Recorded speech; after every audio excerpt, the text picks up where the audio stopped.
Hello, everybody, and welcome to WordCast number 81. We got a lot of interesting news for you guys today regarding the consoles, which, is something that we do enjoy talking about. And then we've got some Android 11 news, some AMD rumors, a bunch of other fun stuff. So I guess we'll jump into it. I'm Ethan, and you guys probably I'm already knew that. Daniel. Yeah, he's Daniel. So that's also those are important things to know. Oh, and I'm supposed to say the date. We're recording this at about 9 p.m. Pacific on September 8th. So if any of this changes between then and when you watch it, we apologize. Yeah. So we're gonna jump into the Xbox Series S news since that was just confirmed today. Yeah. So this was all a little wild. So yesterday, somebody leaks an image of the Series S and pricing of $299, and then not that long after, Windows Central confirms that confirms it was still not from Microsoft, but their sources confirmed. The pricing, the design, November 10th is the release date, and the pricing of the Xbox Series X of $499. And then Microsoft, then I think it was this morning, confirms that all the stuff about the Series S was true, which also means that the pricing of the Series X is also probably confirmed. Most likely. Yeah. Like, if everything else in their leak was true, it'd be pretty odd for the Series X price to not be true unless it changes between now and announcement, which is possible. Yeah, I mean they could be making adjustments too, depending on rumors that they're seeing for PlayStation and other aspects, but Public feedback about the leaked pricing. yeah. But it sounds, I But mean, this is kind of in the realm of what we would expect, so I'm not yeah. surprised by it at all. I think it's a sensible price. I don't know if I would still be that interested in one of these. If I don't know if I'd be interested in the S in particular if I were console shopping. If I weren't a pretty heavy PC person, but um, Yeah, so let's talk about this. So what we have, it's $299. It is smaller than the Xbox One X. Its design is stupid. I don't think I've seen anybody look at this and say they really like the design. it looks like Um, plankton. I actually would probably like it if the giant fan hole was painted the same color as the rest of the system, or if it was painted with the Xbox's like X logo, Yeah, something. But yeah, right now, for those that haven't seen the pictures of it, I mean, you probably see it. Well, you might see it on screen. I don't know. yeah. Some people are You can go listening find only, an but article. yeah. But essentially, it looks like a white Xbox Series X, or like a white Xbox One X, um, but with a giant black circle over one half of it, not the center, but like the upper half, which is probably where the CPU and GPU are. Yeah, so it's a I will also agree. I don't really like the design. I think it looks stupid. I think just painting it white would have solved a lot. I don't understand the like non-uniformity look. Like I don't know who at Microsoft was like, yeah, you know what? I approve this design. I put my stamp on it. I don't know So the best what. thought process that I've seen is for why they did that was to differentiate the look of this from the Xbox One S, because the Xbox One S is also white and looks pretty similar to this, other than that the One S has the black bar along the bottom. Yeah, maybe, but I still find And like they could have did something better. with the name being almost exactly the same and the design being almost exactly the same, they would very likely run into the issue that the Wii U had of people thinking that it wasn't a new system. Yeah, okay, that could be the truth. I They don't should have know. done something different to differentiate it. Yeah, but not this. Yeah, for me, I think that for one, the name should have been different. I hate the Xbox Series name Oh yeah. because, like, if I'm describing to a friend, like, yo, that game will be only available on the Xbox, do I just say Xbox Series? Yeah, at And that point, I don't know. that could be misinterpreted. That sounds People really could think that, weird. yeah. Whereas, like, I can easily say Xbox that'll be on the One. PS5. Yeah, PS5 or Xbox One. Like you Yeah, know it'll even work on that's, all the more Xbox Ones. distinct. Yeah. But like, if I say like, oh, it'll be on the Xbox Series, you'll think it's like, someone who's like following the news would think, okay, probably the new consoles. But if I went and like, if I was suggesting as a gift to like a parent buy a gift, I used to work at GameStop, so I kind of know from experience that market. Those parents get confused real easily with this stuff. If I tell a parent, oh yeah, that game will be available on the Xbox Series, they're going to think the Xbox Series of consoles, like any Xbox, like Xbox Yeah. One. Oh, my kid already has an Xbox One. Cool, I'll buy that game. Yeah. That's the type of thought process that will very likely happen to some people. It's gonna be damaging to their branding. Like it's they could have done so much better. I don't understand this naming rabbit hole that Microsoft's gone down with the Xbox has gotten consistently worse over time. Yeah. Like, why isn't this just the Xbox 1080? That would have still been more like easier to differentiate. Honestly, what they should have done is they should have not had series in the title and then moved away from S and X, but they could have done Xbox and a letter for the S and an X, like Xbox Z and Xbox T or something, as a hypothetical, and just that way people know that it's different. Yeah, because right now it's so confusing. Like, Yeah, and like, how many people would just call it the like the Xbone or like the Xbox X or whatever, and like passing like quick slang or whatever. Yeah, And now it it's still sounds hard. the same. Yeah, now it doesn't make any. I don't know. I don't like the entire naming setup for this lineup here. Yeah, I think it was a bad choice. Let's talk about the hardware. So Microsoft said that it's going to be targeting 1440p and will do up to 120 hertz.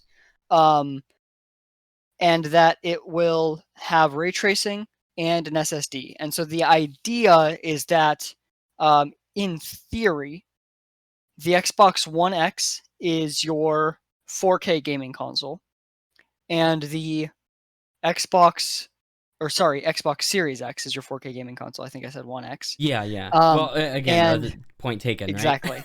Right? And the Xbox Series S will, in theory, play all of the games at the same frame rates and graphical fidelity, but just down-resed from native 4K down to 1440p.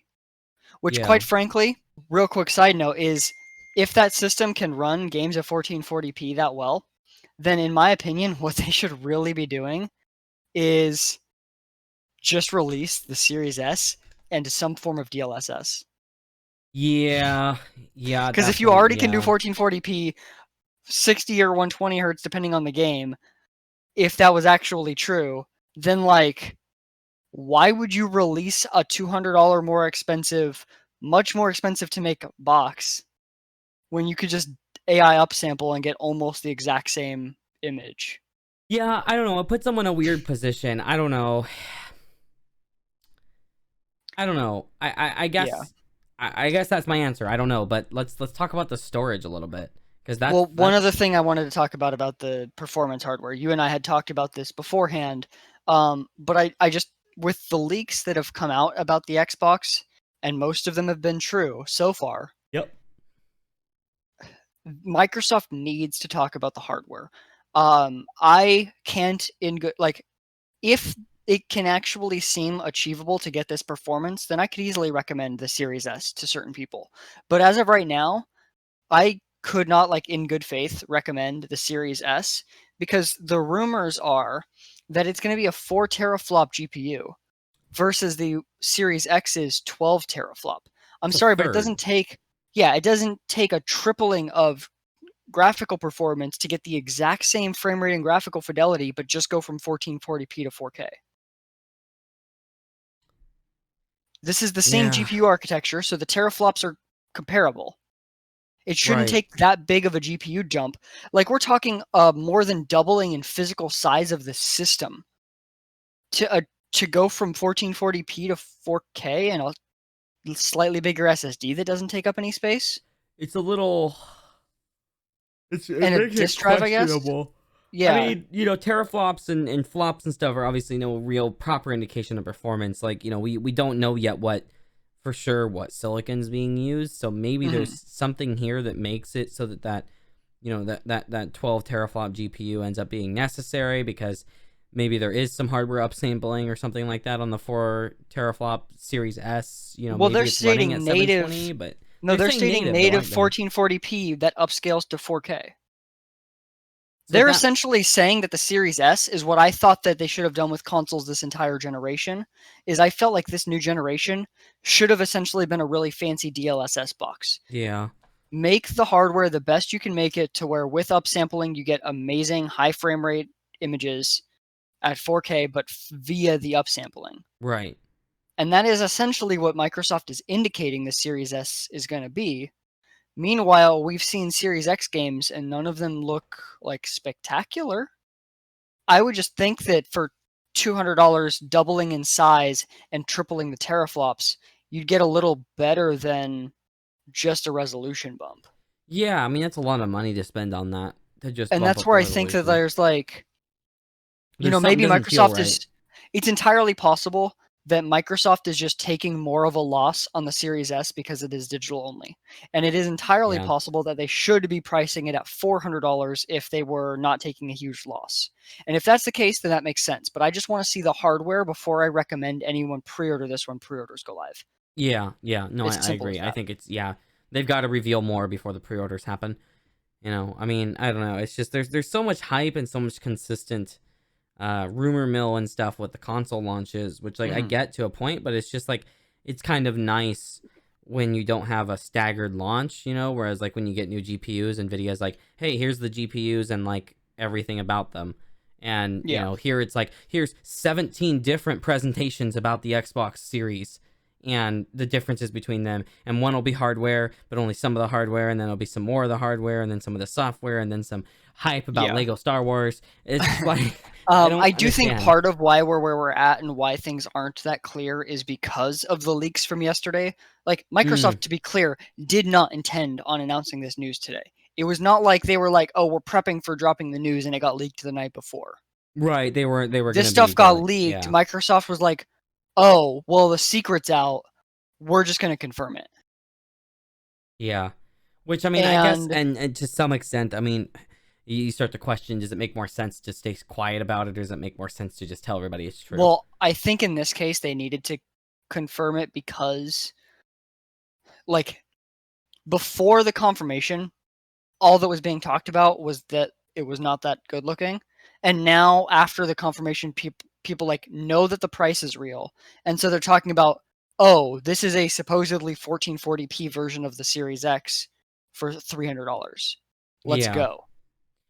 Yeah, it's just weird to Um, see like what this is supposedly capable of, and I mean again, completely different architecture. It's a lot of different changes in silicon in the time, but a 4 teraflop GPU is similar to what the Xbox One X was capable of doing, and so it's like it seems kind of weird to be talking about how much better this should be in terms of both being able to do higher resolution gaming. The One X did not run a lot of stuff even at 1440p.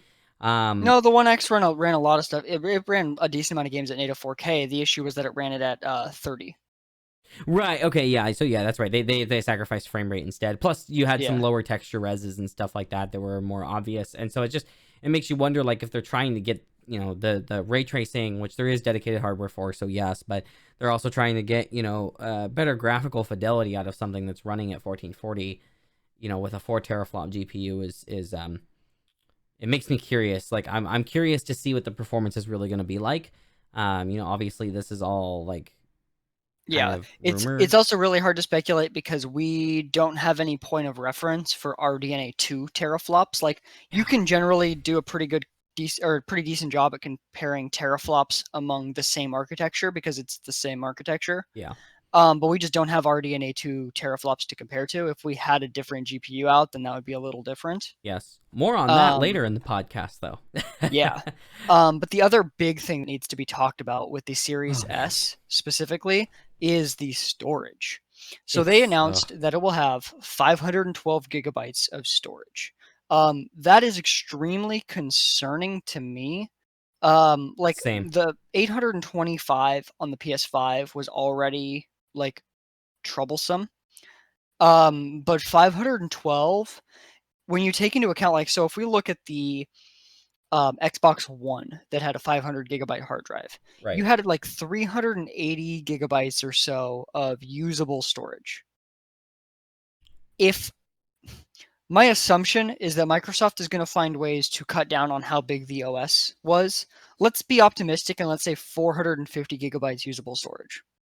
Well, Call of Duty takes up 180 to 200 gigabytes. Let's say 180.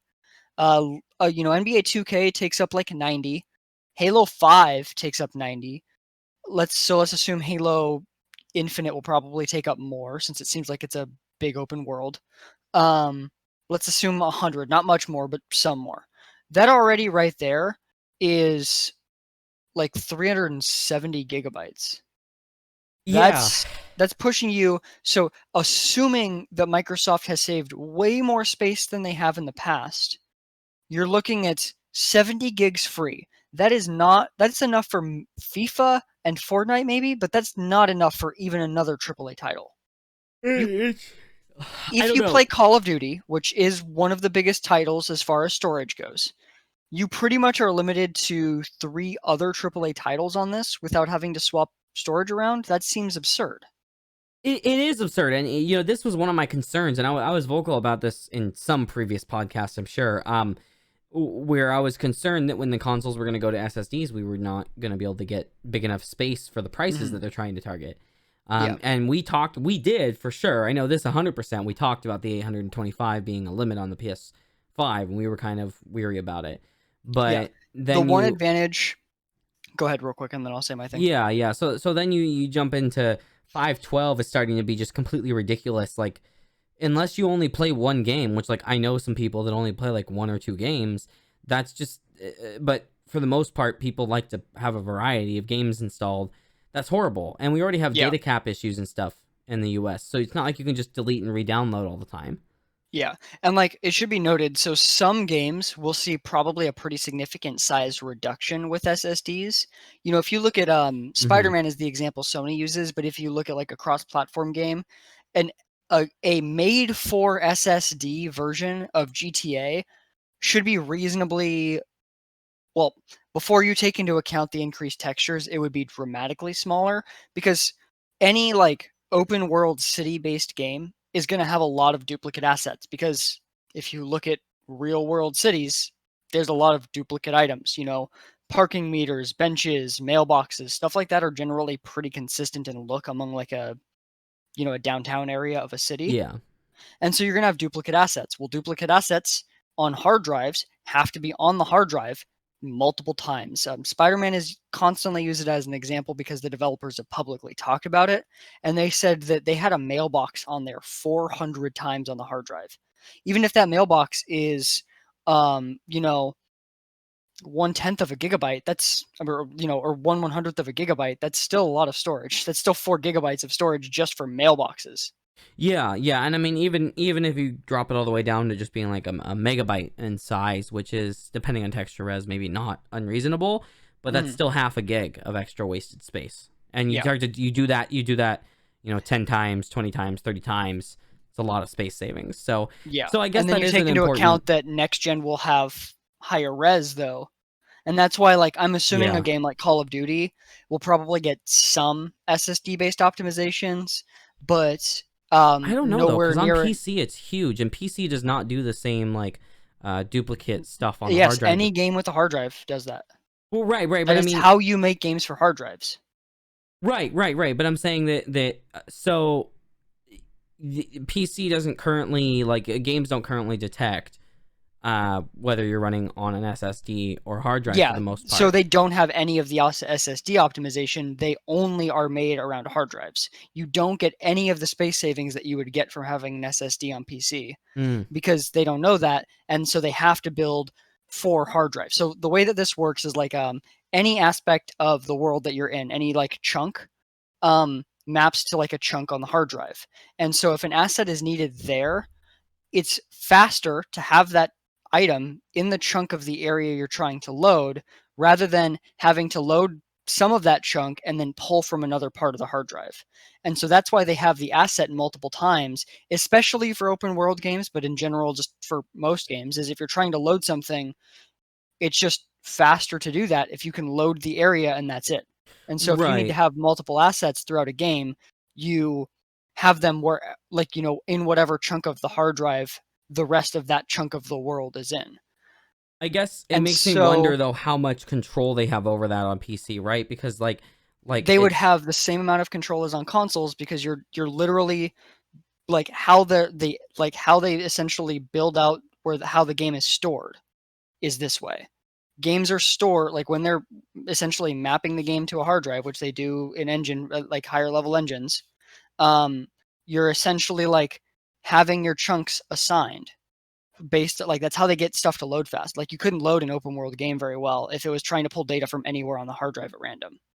no, that's true. I mean that's the whole purpose of things like defragmentation. But I guess my question that I'm trying to so when you write sequentially to a hard drive, it does write sequentially to sectors. And so having different duplicate assets in the same sectors, I can see that being useful to an extent. But my thing is that that data, when you're writing to a drive, you have such great variance in things like platter density and stuff like that, that you may have an effect there where it is further away than it was intended to be, because it's not as simple as like you can't write this chunk of the world is on this sector. The sectors are too small for that, and so you're still writing sequentially, but it could Well, end up in they a fairly essentially different just area. have but like they essentially just have the relevant assets near each other. And so Hmm.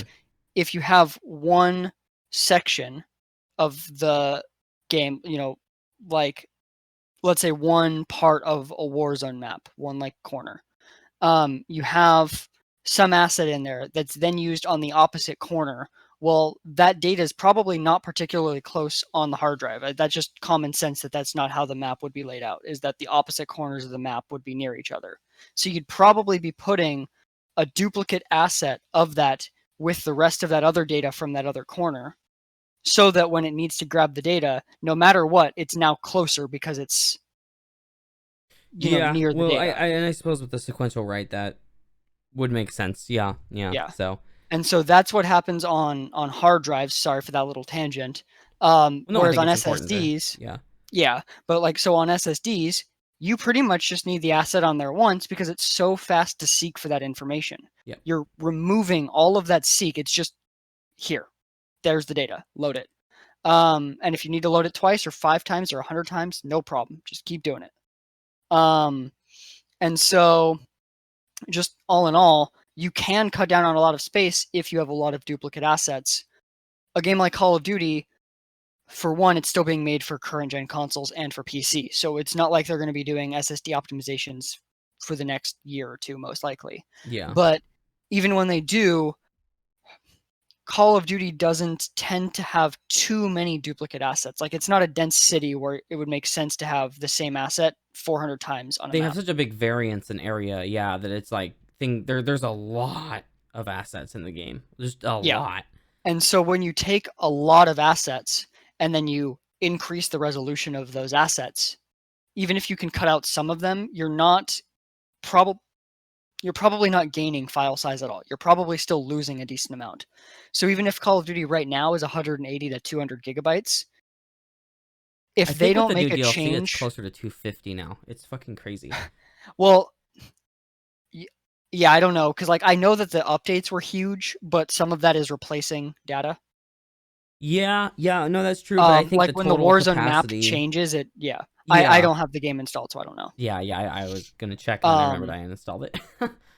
but when you look at that, like you're running into a situation where, you know, if it's already approaching 250 now with all the DLC, and even if it's not, think about where we're going to be 3 years from now, unless they can figure out a change. You know, people Yeah. buying the Series S are probably not the type of people that are going to upgrade their console every 3 years. And so if Yeah. 3 years from now, the new Call of Duty is 300 gigabytes, well, that's all but, you know, maybe you could fit 2K in there as well on your SSD. Probably not if they don't find a way Yeah. to free up some of the OS space. Are they just maybe trying to count on game streaming being a bigger thing for the Series S buyers maybe? I don't I know. just partially that, partially the fact that it's proprietary SSDs and they make a profit off of that. Yeah. Partially it's just trying to they don't care about they care about the quality of the product, but they don't care about especially that long-term aspect of like what's going to happen 2-3 years from now with game file sizes. They Right. don't care about that because all that matters right now is having a low price point for launch. they'll probably release a $350 Series S, and in my opinion, that would be a much, much better buy. with like a terabyte hard drive instead. Yeah. Yeah. No, I think so. I think a terabyte is what my like personal to me minimum is for a good game drive. Even for like a PC, like that's what I recommend. I'm like, get a terabyte, install your Yeah. OS on that, and then that's also good for some games. And like And personally, I have 3 terabytes of SSD space just for games. Like they're yeah. so big now. It's like Yeah. I still don't install all my games even on that. Yeah. And like for me, like pretty much the only reason I'm okay with Sony doing the 825 is because they're doing non-proprietary SSDs. And Yes. so while at launch, like this year and next year, SSDs that are fast enough to work in that are going to be very expensive, no doubt.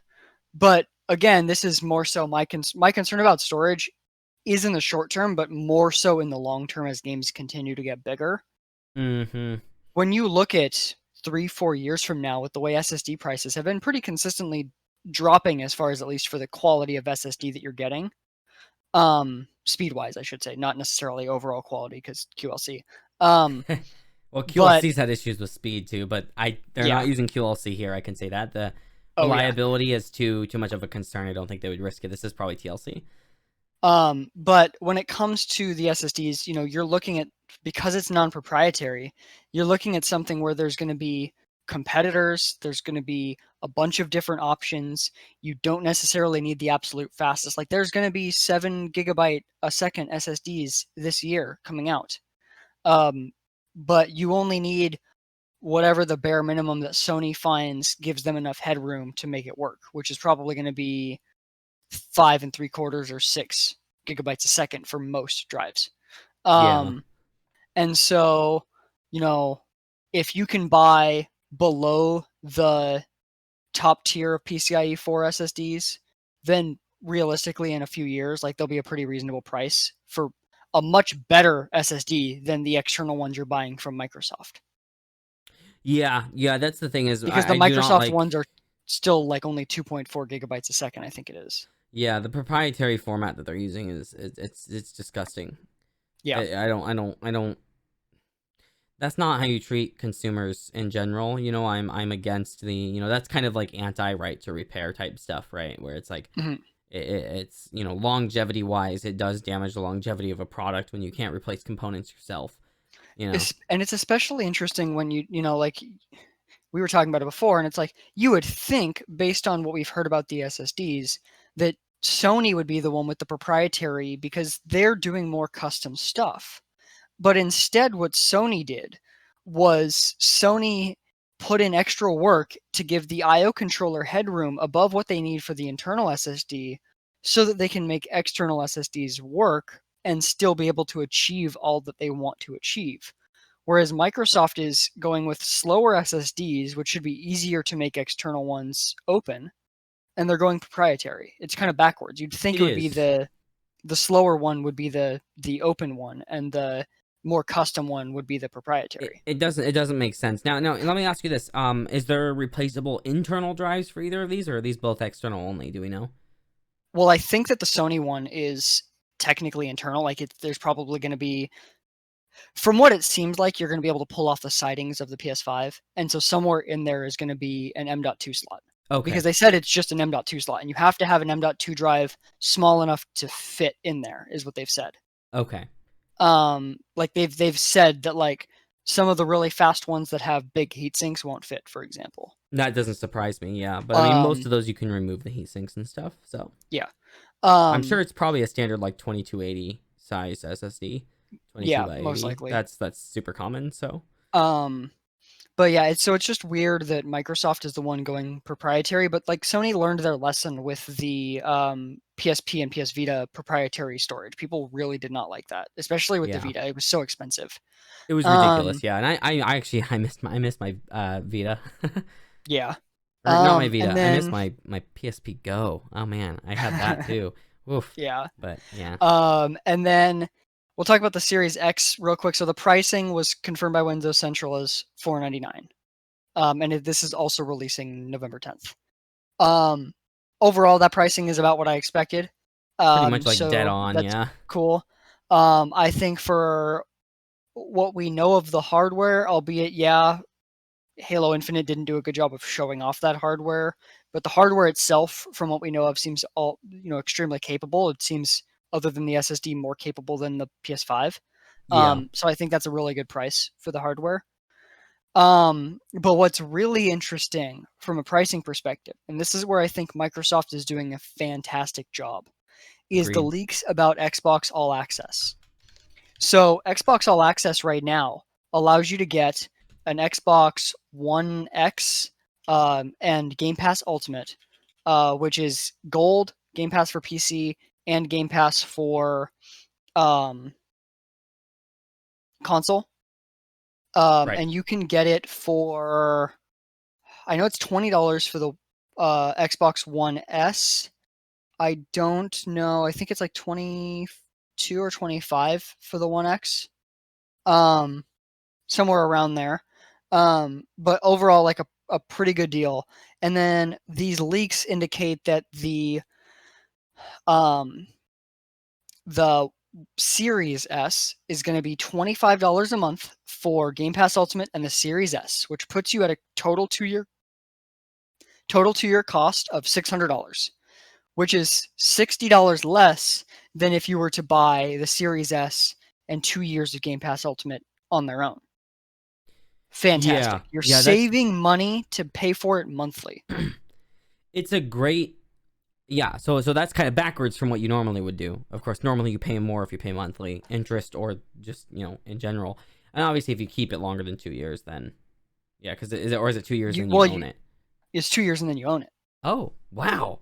So there's no downside to it, and that's actually, with this current timing of the current economic climate, this is Mm-hmm. an incredibly smart move from Microsoft. And I was actually talking to somebody the other day about the pricing of some of the consoles before this rumor had dropped, and I was saying that the Series S is probably going to help Microsoft sell more, despite the fact that it's not really that much of a direct competitor to the PS5.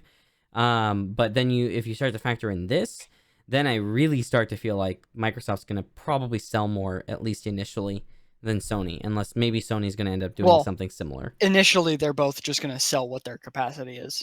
Okay, this is true. Well, that's how it always goes, but Yeah. And then for the Series X, $35 a month for the Series X and Game Pass Ultimate is the rumor, which puts you at a total of about $840, which means you're still saving $20 from buying the Series X and the Game Pass Ultimate for 2 years. I gotta be honest too. Depending on how good of an entertainment system is in terms of the Series S or X in terms of HDR playback and stuff, it might be something for people to consider for a home theater setup as well. I think the biggest thing with the home theater aspect would be that most people that are really looking for home theater hardware beyond built into their TV probably want a Blu-ray player, which means they couldn't do the S. Yes. So you'd still have So the X is gonna have a Blu-ray player, right? Yes. Okay, yeah. But even then, $35 a month to have one unit that does everything you need, and then obviously you need a TV and receiver and speakers. But And I think what's everything else. especially important with this is, like, I have Game Pass, but I don't really utilize it that much because for me, the games aren't always what I tend to play. There's some Right. really good indie games, and I love hopping on and playing those. But as of recent, it's not been super big for me. But it's so cheap that it's like, that's fine. I don't need it every month. Or I Yeah. don't need to be playing games every month for me to get my money's worth. But what's really great is if you are struggling financially right now, but you can make do with $25 a month or $35 a month, that allows you to play new games in that pricing. Like, it's not like you're Yeah. just paying for the hardware and then you've still got to drop $60 on games. We're talking theoretically $35 a month could be all you pay for 2 years. You could never buy another game, and a lot of people could be pretty satisfied with that. It's a Yeah, you're lot not of going to have Call of usability. Duty, you're not going to have Cyberpunk, but you're going to have a lot of great games. Yeah. But I mean, even then, you just throw in a couple of extra games there. I mean, even just buying one game, then you're even. So you still Yeah. haven't spent more than just buying the console and the Game Pass Ultimate. in and of itself. I mean, this is almost like something I'd be enticed to do. Yeah. Like And it's good. it's interesting how Sony's going to compete, because what they've said is that while they don't necessarily expect to win on price of hardware, they Yeah. somehow intend to be the best value. And they did say that includes because of quality of games. And no doubt, in my mind, Sony's first party titles are much, much higher quality. In fact, not my mind. You look at reviews, Sony's titles are higher quality based They on are. review scores. Yeah. And so that does have some extra value. But like, that's not enough to make it a better value than this. And this is the type of thing, like, this has been rumored for years. This is just now more confirmed. That Microsoft was going to be going this route with the subscription. So Sony has to have some kind of Game Pass competitor at least that they are working on. There's no way that they can be a better value without that. Yeah. And like they kind of do right now, because if you look at PlayStation Now, their game streaming service, now Right. that you can download games to your PS4, like, you don't get like all the first party games like you do from Microsoft, but like they technically have the groundwork laid for that service. So maybe I would they think that are they would, just gonna do yeah. something similar. So like they need to do something like that to be competitive from a value standpoint, which they have said that they will be competitive on. If they weren't saying that, then I would honestly just assume Sony is going with, we have better quality titles, we don't need to compete in that way. But Yeah, they've said but that they now are. they've talked about it. Yeah. Yeah. Yeah. Huh. So Well, we'll I'm see what interested to see happens. what happens. Yeah, but I mean, you start to do these kind of like low monthly cost pricing, and it starts to Hmm. entice people like me and stuff that may not consider buying one as a whole because, paying over time is, it's just less of a burden and is also, it makes you feel like less guilty about buying it if you're not going to necessarily use it right away, but you might use it later, or you're waiting for a specific title. You don't want to buy it right when it comes out, but then this kind of entices people to buy it right when it comes out Yeah, anyway. especially when you're overall saving money. Like if this was Yeah. something where it ended up costing people extra, then it's like, okay, maybe don't do that. Did But you say this if comes with you're Game Pass Ultimate for PC as well, or just Game Pass Game Ultimate? Pass Ultimate is Game Pass for console and PC. Oh, that's right. I keep forgetting they changed their naming again. Microsoft, can you please work on your naming for stuff? But Game Pass Ultimate is just all of it. It's pretty straightforward. the Game Pass naming has been confusing over the last couple of years for me. It's Game Pass for Game Pass for PC, Game Pass for Xbox, and Game Pass Ultimate. That's always how it's Okay. been I since thought they there was Game launched. Pass. Well, maybe it's just the nomenclature that they're using on some of their apps and stuff that have confused me. Because I swear I've seen something that says Game Pass Ultimate for PC somewhere in one of their apps or something on the store, or maybe so. Oh, That may be where my confusion's coming from. But yeah. either way, Um, but yeah, overall, like that is where Microsoft is really killing it. If this is all true, which I do believe it is, based on the fact that this leak came in the batch of the other leaks that have all been confirmed, yeah, yeah, um, is whether or not they're your favorite first party games, they're killing it in value for consumer, and that is fantastic. yeah. Excuse me. Yeah, no doubt, no doubt. And I think it's going to be enticing to a lot of people. Yeah. I mean, if Sony doesn't do, I feel like if Sony doesn't do some kind of monthly pricing here, that could actually hurt them really bad because as a consumer, especially a consumer that maybe, either doesn't have a lot of money or is living on an allowance, a kid or something, Hmm. when your options are, $400 for a console or $25 a month for a console, you're going to pick the latter Well, a lot of the time. maybe though, because like games really do matter, and True. like Spider-Man is a big get. God of War is a big game that sells consoles. Like Halo Infinite probably caused Microsoft to lose console sales. That footage that we saw. It was pretty awful. Yeah. Whereas Spider-Man Miles Morales is not a full game, and it will sell consoles because the first Spider-Man game was amazing. This is being done as like a smaller, cheaper title, all around. It's just the type of thing that people want to play. And the other thing is that like if you own, whether it's a PlayStation 4 or an Xbox One, Yeah. there is no third-party games that you'll be playing on the Xbox Series for a little bit that will be exclusive to the Xbox Series X or Series S, and there is no first-party games that won't be on Xbox One as well for the first couple of years. So if you have an Xbox One, the only reason to upgrade right away is graphics. That's it. I And mean, if I you have a One suppose, X, a more responsive OS and stuff like that too. But yeah, yeah, which matters. I graphics mean, and but load times, yeah, yeah, really. But like that's not what people think. Like when people think about next gen, they're looking at graphics and new games. yeah. And then you When see all you something have like is Halo graphics and you Infinite. have no new games, and then you Yeah, see games like Halo Infinite where the graphics don't look amazing, yeah. it's a hard sell. Which to all the people out there that are like the graphics don't matter, the game is what matters. I completely agree with you. Depending on the game and the platform, but when you are using it as a tech demo, As a system seller, as and a it system looks, seller, and it looks bad, that's a problem. The best looking games for the consoles for like the first year oftentimes are the ones that are the system sellers that start off things.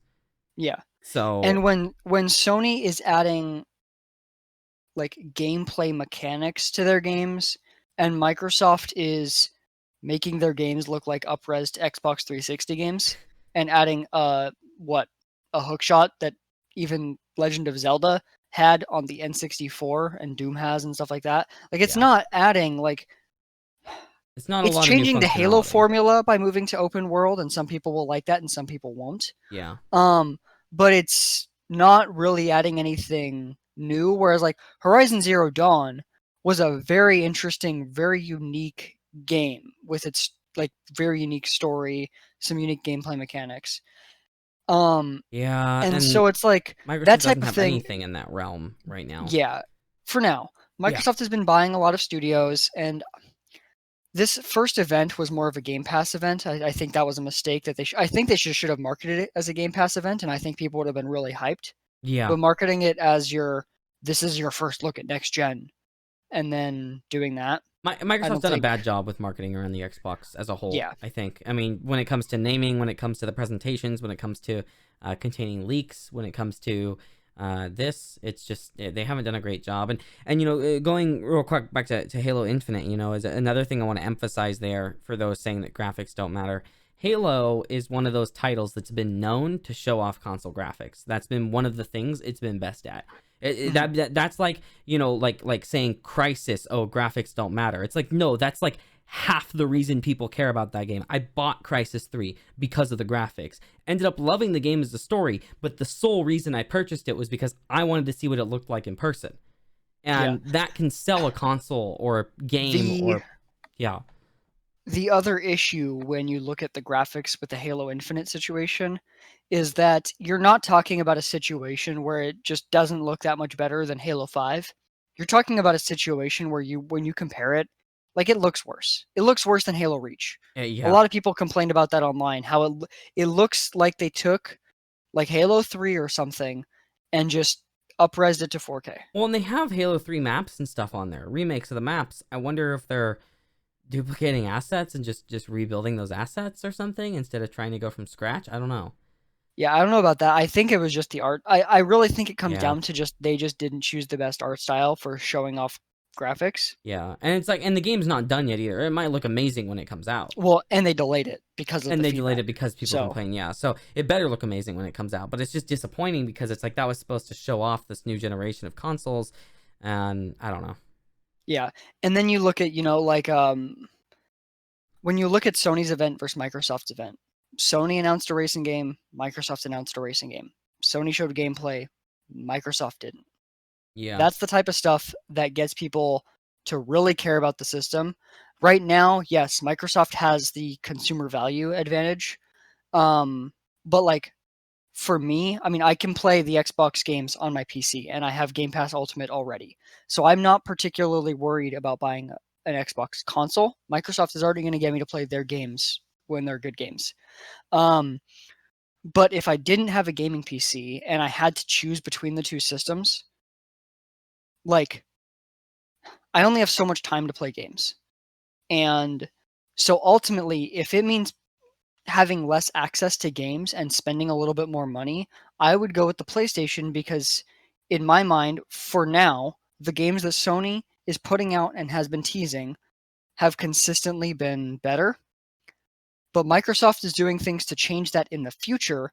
It's just that stuff is going to take a few years. You're Yeah. looking at the new Obsidian RPG, you're looking at the new Fable, you're looking at the new Forza. Like, this stuff is all probably going to be really amazing games.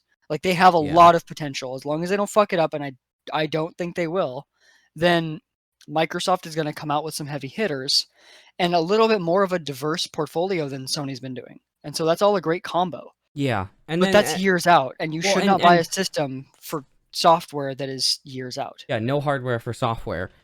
And the other thing is, Sony has a track record of doing a fantastic job. Yeah. Whereas Microsoft is just attempting to start that. So Yeah. I Yeah, I mean, we'll really see how it goes. I'm sure we'll have a podcast around the launch time. So Oh yeah, I mean, we'll probably the rumors are that the PS5 pre-orders are probably are theoretically going up soon. I wouldn't say probably, but one major UK retailer has indicated they're going up tomorrow. wow, tomorrow? Shoot. We've got more stuff about tomorrow later in this podcast too. So if you're not listening to the part and you're listening to the full thing, definitely stick around. But well, I think that kind of wraps up the Xbox stuff for now though.